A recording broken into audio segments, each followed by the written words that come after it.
Welcome back, everyone. I hope you had a nice break and interacted in our online lounges and booths. We are moving into a session now where we're going to get some presentations on what various departments are doing in terms of implementing their spending reviews. And our first one is going to be from Justice and Protection Services around what they've done to implement their spending review findings. And our presenter is Mabele Mdhluli, who is interesting. He's a budget analyst in National Treasury. And what's interesting about him is that he has both public and private sector experience. And he says that this has assisted him to have a broad understanding of how these two different areas operate. He also holds an honors degree in economics. And I think you can see that Mabele has joined us. So we're going to take a presentation from Mabele and also open up for some questions and answers once he's given his presentation. And as we've done before, keep your questions going in the chat so we can get a sense of what your thoughts are and responses are to what he's presenting. So Mabele, a very warm welcome to you, and let's hear what you have to say about what you've done with the findings of your spending reviews. Over to you. Thank you very much, Jeremy. Jeremy, first of all, am I audible? Okay.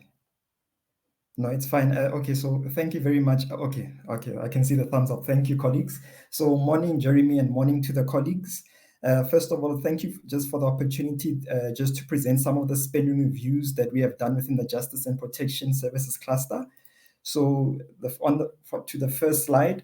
So this is just the outline of what we'll be discussing today. So we'll be discussing, first of all, the purpose of the spending reviews in our context. We'll be looking at some of the utilization of the office accommodation just in terms of efficiency within the South African Police Services, the SAPS. We'll also be looking at the efficiency of the fleet services within the South African Police Service. Again, that's for SAPS. We'll also be looking at costing ICT services in the Police Services Group, which for Civilian Secretariat, Police Services, and also for which is CSPS, and also for IPID, which is Independent Police Investigative Directorate, and for CIRA. We'll also be looking at some of the costing, some of the ICT challenges again within the South African Police Service. We'll also be looking at improving the efficiency of the South African Military Health Program within the Department of Defense. Then the last spending review that we'll be discussing is a spending review that was done for security services within the Department of Justice and Constitutional Development. And to round off, we'll be looking at some of the potential savings that are available if the departments were to implement some of the spending review findings. So first things first, what exactly is the purpose of spending reviews in context? So most of the colleagues will be familiar with this. It's just to drive strategic cost management within the departments, is to also look to improve the performance of the performance of some of the programs within the department. And the actual outcome that we are looking at is just to drive spending efficiency within the programs. What we need from the department in order to have effective and excellent spending reviews is for the departments to provide us with reliable cost data, for the department to validate some of the information and the inputs, and also the department to assist us in the identification of the savings from the spending reviews. All in all, I mean, the departments, we involve them because at the end of the day, any savings that we can get, it's for the department's benefit. We'll go into some of the spending reviews. We'll start to show that actually in some of the departments, they were able to reallocate some of the funds within the department to other pressing areas within the department. So this is actually for their benefit. So it's in their best interest to give us this information so that we can get some of the savings for them so that they can use it within the department. So the first spending review that we'll be discussing today is enhancing the utilization of office accommodation within the South African Police Service, which is SAPS. So just overall, a high overall, the reason why we're interested in this particular topic, why we chose to look at the SAPS office accommodation portfolio is because SAPS has a a wide range of office accommodation across the country, and we wanted to find out, are they actually using this office accommodation under their portfolio? Are they using it efficiently? Are they, if they're using it efficiently, can we make it better? We're also looking at are there maybe some of the facilities are they underutilized? Because if we find that some of the facilities are underutilized, there could be scope for consolidating some of the functions, which could lead to savings. So those are the two broad things that we're looking at: the efficiency and the underutilization. So we looked at the data for 5 years for the period 2015-16 to 2019-20. So some of the key findings, just to also mention, this is based on 2 spending reviews that were done for the Department of for SAPS for office accommodation in 2020, 21, and 21, 22. The first finding, which is a kind of an alarming finding, is the fact that the SAPS is currently planning to relocate to the Telkom towers. However, because of the delays in them not relocating to the Telkom towers, it's actually costing SAPS about 350 million rand per annum from not relocating to the new Telkom towers, to the new facilities. From the findings, we also see that the construction of a police station typically takes on average about 7 years. We also saw something that's alarming, that for 50% of the facilities, office accommodation facilities, SAPS is currently being overcharged, because the market rate is about 3%, but SAPS is being charged higher than that 3%. From the findings, we also noted that we would actually like to do a deep dive analysis, just to do a comparative analysis between the office accommodation lease costs between SAPS and the other departments, just to see exactly, are we getting value for money from leasing these particular facilities. Another interesting finding from the analysis that was done is that there was about 18 leased buildings that are currently underutilized. As I mentioned earlier on, if facilities are underutilized, that's an opportunity from the department to actually consolidate the functions and shift some of the people within these to shift some of the functions and people within some of these facilities, so that we can costs can be cut. So if these underutilized facilities could be filled up, there could be an opportunity for for SAPS to actually get some savings from that.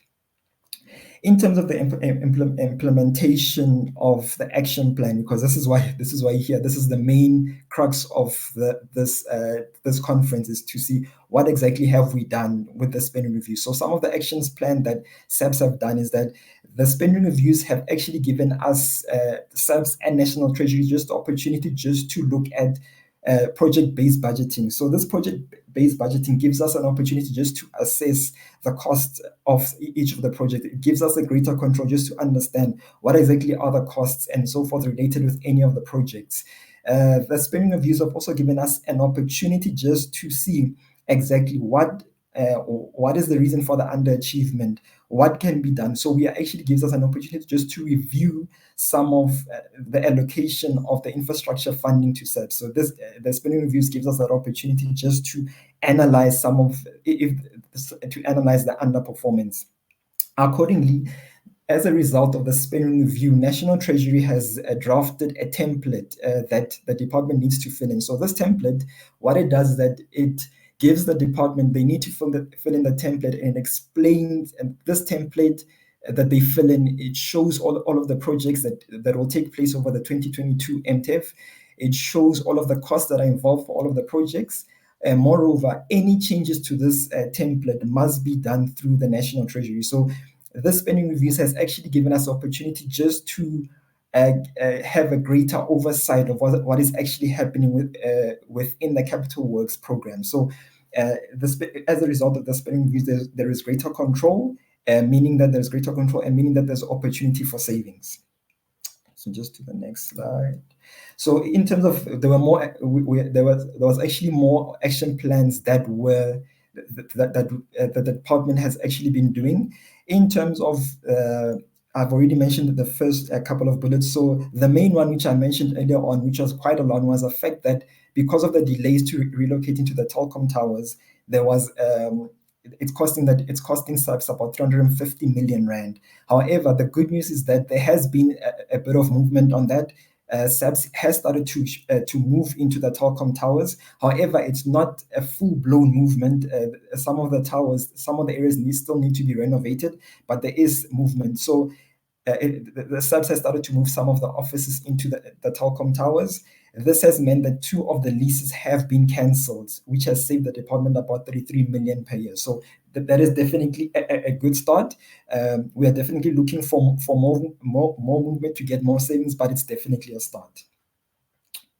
So the next topic that we'll be looking at is provision, utilization, and management of fleet services. Again, what was of interest to us is the fact that fleet services has such a massive cost driver for the department. Just some of the figures shows that fleet services, it's approximately 26% of the total goods and services budget of SAPS. Moreover, and it takes about 29% of the total non-COE budget of the department. So it's a massive cost driver. So it was quite exciting for us, the fact that if we could manage to have greater control and manage to clamp down on this particular item, there is definitely room for savings. So that's why we are very interested in doing fleet services. So over the past 5 years, we've looked at the cost for fleet services was about 5.5 billion rand. So some of the items under fleet services are fuel, oil, grease, acquisition of new fleet maintenance, spare parts, and so forth. So for the past 5 years, we spent about 5.5 billion rand for fleet related services. So some of the findings, although I just mentioned that we're excited to actually start this, to do the spend review because we saw it as a major opportunity just to get some savings. There are some alarming findings as a result that came from the spend reviews. The first one is the fact that the procurement of vehicles from SAPS head office, it's more than the 250,000 national average per vehicle. So that means that there needs to be better procurement, better contract management, and so forth. That the whole procurement story, that there needs to be better contract management and so forth. We've also seen that actually SAPS has a sizable fleet management. I mentioned that earlier on, that they spend about 5.5 billion rand for the past 5 years on fleet services. However, although they've got a massive fleet, there also needs to be the skill and the management to manage this fleet services. However, the problem is that most of the police commanders are more interested in fighting crime, which is fair. That's their main job, to fight crime. However, sometimes the skill in managing this massive fleet can be a bit of a problem. So that's another key finding. What we've also seen from the head office is that there seems to be duplication of procurement functions at head office.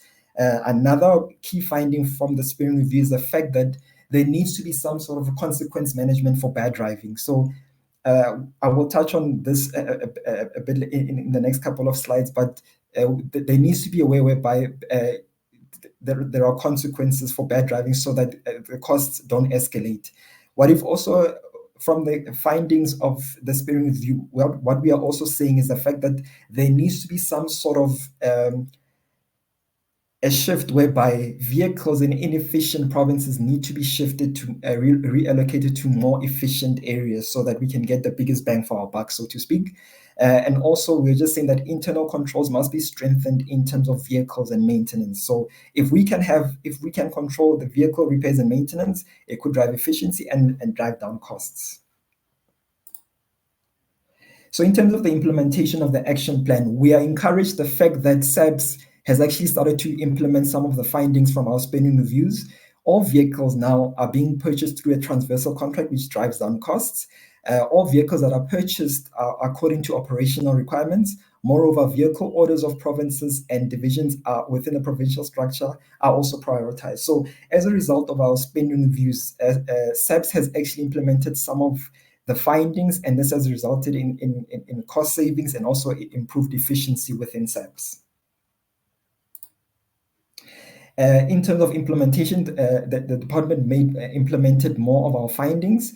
In terms of accident damages, I mentioned earlier on that that there seems to be no consequences for bad driving. So what we are starting to see is that on a monthly basis, there is a report on accident damage losses by the fleet department within SAPS, which is actually good, because we're starting to see what exactly are the cost to damages. Is this trend going up? Is it going down? Is it something that it should be worrying? Should SAPS be put in place more stringent conditions for people to get vehicles and so forth? So we see it as a positive, the fact that on a monthly basis, these losses are being reported to the fleet management. In terms of related to that is that SAPS is currently busy with formal driver courses. So before you get issued with a state vehicle, you need to have done these formal driver courses, so which is actually good. So this will actually curb bad driving and so forth. So, and lastly, although we are finding that SAPS is implementing some of these findings within the department, there is some inefficiencies still in terms of utilization of vehicles per province. I mentioned earlier on that based on the research, we would recommend that actually vehicles should actually be given to more efficient provinces. So that just flows from the findings of the spending review. So the next topic that we'll be doing will be costing ICT services in police services. So in the police services group, namely for CSPS, Civilian Secretariat Police Service, within the Independent Police Investigative Directorate, and within CIRA. So again, similar to what we are seeing from SAPS, ICT is a major cost driver for CSPS and also for IPED, for both departments. For example, CSPS, they are currently spending about 8 million rand per year on SETA charges, which is about 66% of the total ICT cost, 62% of the total ICT cost. And moreover, IPED spends on average about 1.8 million on SETA charges, which represents about 10% of the total ICT cost for the department. So what we are seeing is that actually, because of the ICT expenditure is such a large cost driver for these two departments, this was also an opportunity for us, similar to what we said for fleet. It's an opportunity could we maybe just drive down costs for ICT services for these departments? It could actually have a beneficial impact for these two departments. So we wanted to see, can we get some sort of efficiency savings for these two departments? So in terms of the key findings, the first major key finding is the fact that ICT transversal contracts would be actually a good tool for the departments to use just to drive down costs. What we are also seeing, which is quite worrying again, is the fact that SETA is charging unjustifiably high costs for these small departments.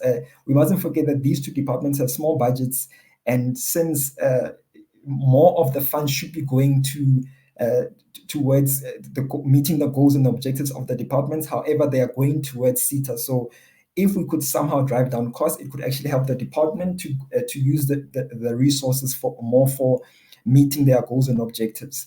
What we are also saying that based on the findings, there should be better contract negotiation and better effective cost management. So if we could have better contract management, better procurement processes, there could be room for savings, and these savings could be used for the department.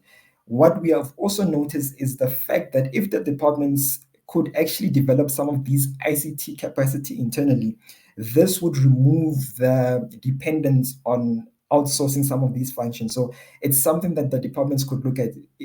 Is it possible for them just to implement some of these, some of the ICT capacity?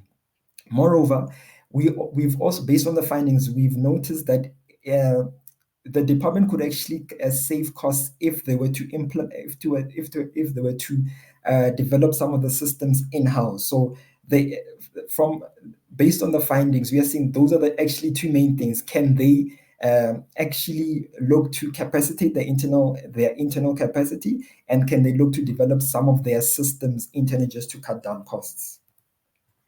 Okay.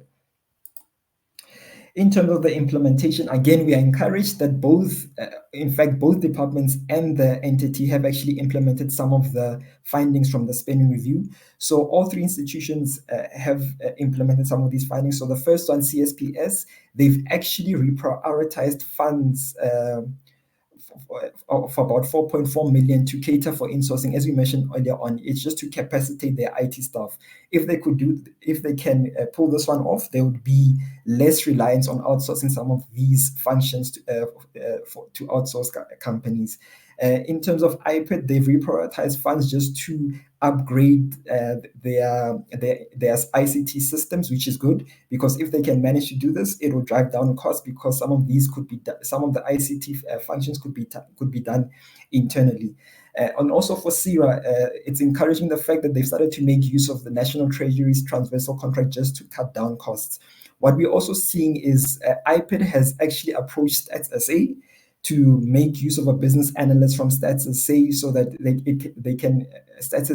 the business analyst can assist them in terms of for a project that they're currently doing.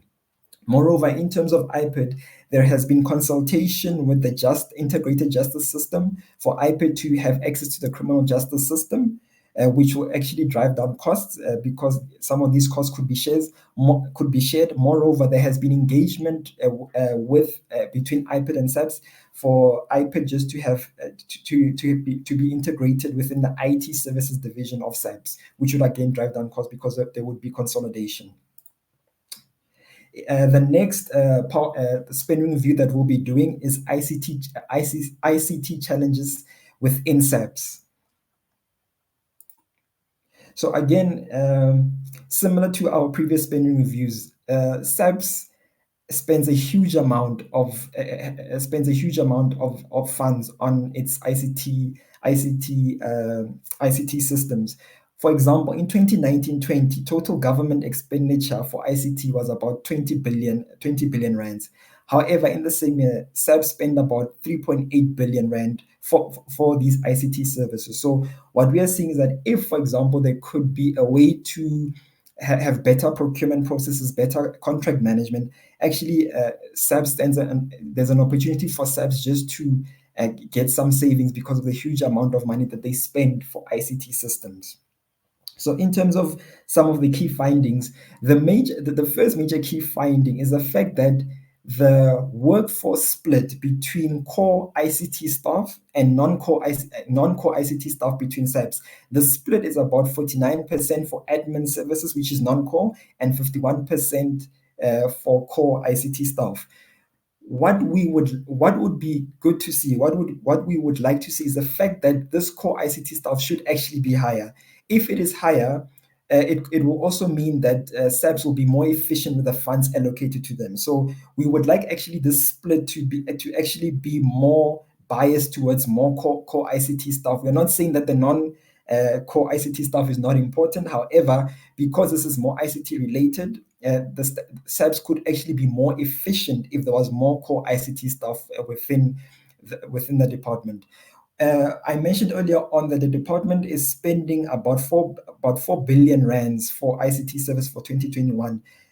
Based on the findings, we've seen that actually they only spend about 11.8%, which is about 400 million on ICT costs incurring internally, whilst the remaining amount of that 4 billion, which is about 3.1 billion, was spent externally. This makes it difficult to actually know whether SAPS would be in a position to take on some of these services internally, because so much of their money is actually going externally. Some more findings from the spending reviews, actually it shows that the department is actually under investing in ICT systems. It seems a bit strange to say that the department has spent 4 billion rand, but they're actually under investing. But the findings show that if they were actually to invest more intelligently, for the lack of a better word, intelligently, and investing in their ICT systems, they could actually improve service delivery, and service delivery will actually drive down costs, because one of the benefits of better service delivery is that smart policing techniques could actually be introduced. Another key finding that we have seen from the spending review is the fact that SAPS spends a huge amount of money for admin-related services, again, such as e-talent registration systems.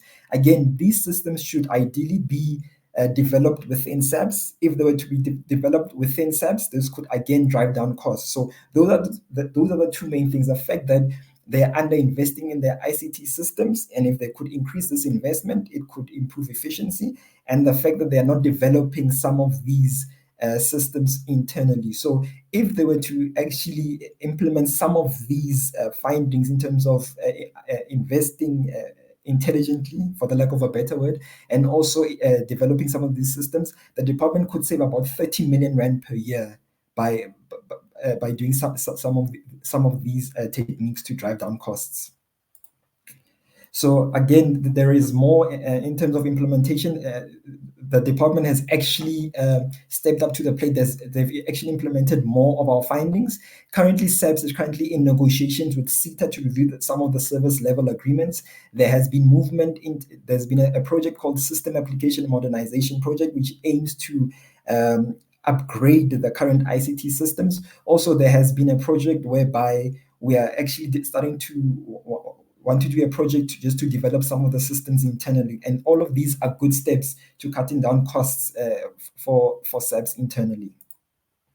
So the next topic that we'll be covering is improving the efficiency of the South African military health program within the Department of Defense. So the reason why we looked at this particular topic is the fact that it was quite puzzling for us, is the fact that this program within the Department of Defense has a budget of about 5.5 billion, and the target population, that's the number that they ideally would like to serve for the year, is about 300,000. However, for the 5 years that we analyzed, we noticed that the caseload, the actual number of people, the foot traffic at military health facilities, it's about between 174,000 and 179,000. So the caseload is about 40% below the target. The target, just to repeat, it's 300,000, and yet the number that they are currently meeting, the foot traffic, is about 180,000. So they are 40% below the target that they want to meet. However, even though they are below the target, the budget for this particular program has been growing by 5.4%. So they are below their target, and yet the budget for this particular program has been growing. What is even more puzzling for us is the fact that the department spends about 10% of its budget, of its COE budget, on overtime. And it is quite strange for us, the fact that you are under the threshold of 300,000 target population, and yet you are still spending money on overtime. So it's a bit of a paradox as to why there should be overtime if you are well below the number that you are targeting for the year. So some of the key findings from the spending review that was done, the numbers show that actually SAMS spends about 15% of its budget on admin-related functions, which is higher than the 10%, which is higher than the benchmark 10%. The SAM spends about 10% of its COE budget on overtime, and it's higher than, we also did a comparison with the provincial departments of health, and we saw that it's actually, the COE expenditure is actually higher than the provincial departments of health. We've also seen that SAM spends a significant amount of its budget on outsourcing. Again, so we are seeing that they have a caseload which is less than their target. Their target, just to repeat, it's 300,000 for the year. The actual people that they serviced for the past 5 years on average is about 180,000. And yet there is a significant amount of outsourcing. There is also a significant amount spent on overtime. So all of these are quite puzzling for us. The fact that why should there be a huge amount of outsourcing and overtime if you're well below your caseload? Also, what is also quite puzzling for us, more concerning, is the fact that within these hospital facilities, what we are expecting to see is that we would like to see a higher ratio of healthcare professionals to admin services. This is something similar that we saw within SAPS for the ICT services, whereby I did mention earlier on that we would like to see more ICT core staff. It's the same story for most of the facilities for the Department of Health for in their frontline hospitals, that we are seeing that there is actually, as compared to the provincial Department of Health, there is actually less healthcare professionals. And the last finding for us, the last finding was that the SAMS policy that governs that is used to the SAMS policy that is used to provide the health benefits, it's quite wide. It doesn't actually provide sufficient stringent conditions. It's almost as if it's almost like a free-for-all, whereby we are trying to give the beneficiaries so many benefits, and yet it is quite costly for us to provide those benefits. So the next, oh, sorry, my apologies. Okay, so some of the implementation of the action plan. So the first major challenge with some of these findings was the fact that the department was a bit reluctant to implement some of our findings. However, during the 2023 MTEF budget process, Defence, in line with the recommendations of our spending review, agreed to reprioritize funds from overtime towards the procurement of more of ambulances, x-ray machines, and deployable medical equipment, which for us is a good step. The fact that they've decided to shift money from overtime towards goods and towards capital equipment that will actually improve efficiency. And the last spending review that we'll be touching on, that we'll be discussing, is actually spending on the security service of the Department of Justice and Constitutional Development. So again, similar to what we have seen with SABS and the other police services, security services is a major cost driver for the Department of Justice and Constitutional Development. For 2020-21 alone, the Department of Justice spent about 1 billion rand for security services. The expenditure on security services grew by about 9.3% over between 2016 and 17 and 2020-21. However, what we have seen, even though security services has grown by about 9.3%, departmental expenditure has only grown by 2.9%. So some more numbers, we see that actually between the period 2016-17 and 2020-21, DOJ spent about 4 billion on security services. So what we are seeing from here is that actually security services is a major cost driver, and it's the same story by if we could somehow control security services, there is definitely going to be room for savings for the department so that they can use these savings within the department for other pressing issues. In terms of some of the key findings, some of these findings I've already touched upon. In terms of the second bullet, in 2020-21, we're seeing that actually security services accounts for about 5% of DOG's total expenditure, and about 20% accounts for about 20% of goods and services expenditure. So these numbers actually are showing that actually the department is spending a huge amount of money for security services.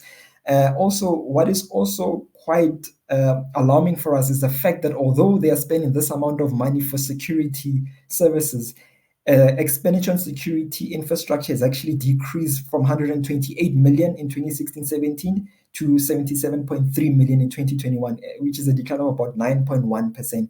This for us is quite alarming because we would be expecting more expenditure to be spent on infrastructure equipment. That is what we would be expecting to see. So the spending reviews has actually shown that there is actually an over-reliance of security services for internally in DOJ. So some of the some of the key findings, mainly here, some of the key findings is the fact that there's about 5,000 security guards that were assigned to 700 courts across the country, which is about 7.1 guards per facility. Based on this, we've seen that actually some of these guards are inefficiently allocated in Eastern Cape, Gauteng Province, and KZN. Across the facilities, actually guards are allocated based on 3 shifts instead of the CR recommended 5 shifts. Again, this actually increases costs. So if the department could get the allocation of security services correct in terms of the guards, and also shift from 3 shifts to 5 shifts, there could actually be an opportunity for the department to cut costs by 60 to 90 million. So if some of these findings could be implemented, there is definitely room for savings. So in terms of the action plan, again, we are encouraged that the department has started to implement some of these findings, although there's been no savings because they've started to implement these. There's been, in terms of the tender docs, there are plans for the department to reduce the number of guard postings per facility. As I mentioned earlier on, it's about 7 per facility at this point. They are looking to amend the shifts from 3 to 5 to ensure that cost is related to shifts and not only facilities, which again will drive down costs. There's also been a movement just to strengthen the penalty clause for non-performance and improve the performance of the service deliveries.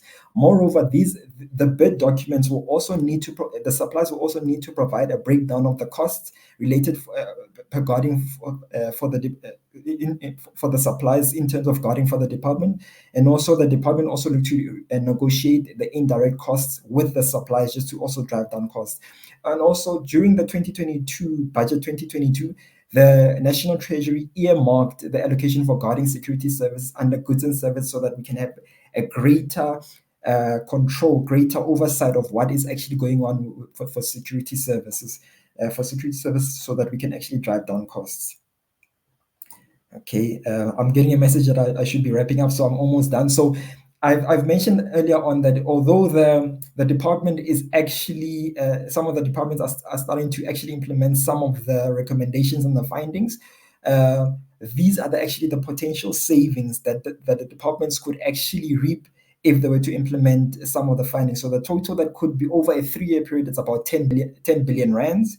And as I mentioned earlier on, if the department were to save could manage to get these savings, they will be used within the departments for other pressing issues. So it is actually advantageous for the department to implement some of these findings so that they can get benefits and use it within the department. So I think that's it from my side. Thank you very much, colleagues, for your time. Much appreciated. Jeremy, over to you.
Okay.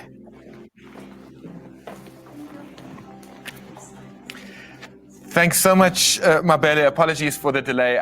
My batteries ran flat for the audio. Load shedding.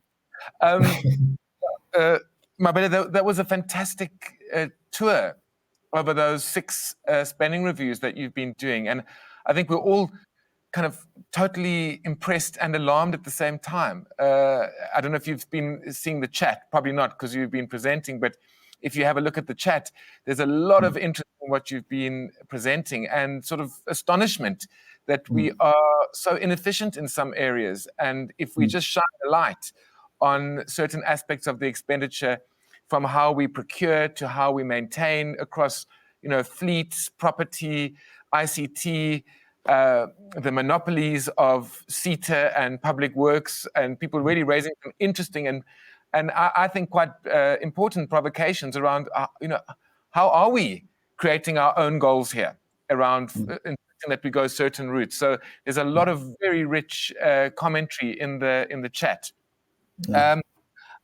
I don't see any specific questions. It's just really, the points being raised in the chat, which are so juicy that I'm sure you want to respond to them. And we have the dilemma of a rather full program.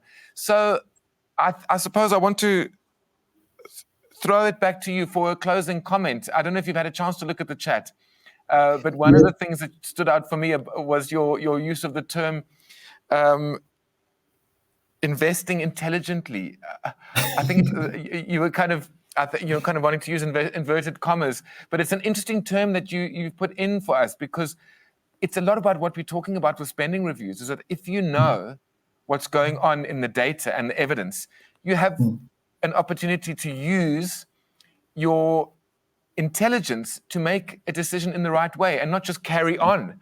I mean, the other startling finding in the military health services, that their numbers are sort of 35% lower than target, and yet their overtime is higher than target. So as soon as you put the light on these things, you enable the opportunity for behavioral and shifts in the department. So maybe I will ask you this question to close the session, Mabele, is how's it felt for you to see all of these opportunities for improvement and to see that they are being implemented, albeit probably a little slower than you want? But what has it felt like for you as a Treasury official to identify these potentials, and are you seeing action as a result of what you're highlighting in the particular cluster that you work in? So that would be my question to you as a closing response from you. And then my encouragement is, of course, to engage with some of the people on the chat, see what they've said, because there's a lot of compliments and interest in what you've been presenting, and perhaps find some time to chat to them over the lunch break or going further, because I think it's so rich what you have presented to us. So Mabele, back to you. Okay, so thank you very much, Jeremy, and thanks once again for the opportunity that you gave our cluster. So I think I forgot to mention earlier on, I've been taking the spotlight, but actually some of these spending reviews have been done by my colleagues, Veli Subuke Buti and also Spamandla, who are actually in the debate. So, but for me personally, it was quite enlightening, the fact that although I had to present it, but as I was going through the presentation, preparing for the presentation, I actually saw some of these facts and figures, and I was also quite alarmed. But also I was quite encouraged, especially from some of the spending reviews, that there is actually change that is starting to happen.